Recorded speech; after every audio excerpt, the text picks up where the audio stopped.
topic po ng pag-aaral natin ay pag-aaral sa ikalawang sulat ni Juan. Ang teksto po natin ay kinuha natin sa ikalawang sulat ni Juan, talatang 3, 4, 5 at 6. Titingnan po natin yung pagbati. Makikita po natin yung pagbati sa verse 3. Ang ganitong pagbati ay pangkaraniwan sa mga sulat noong 1st century.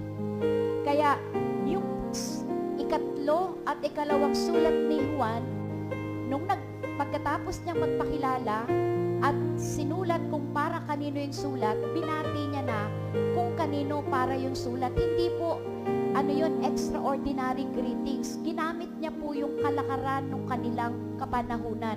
Kapag sumusulat sila, ganito ang ginagawa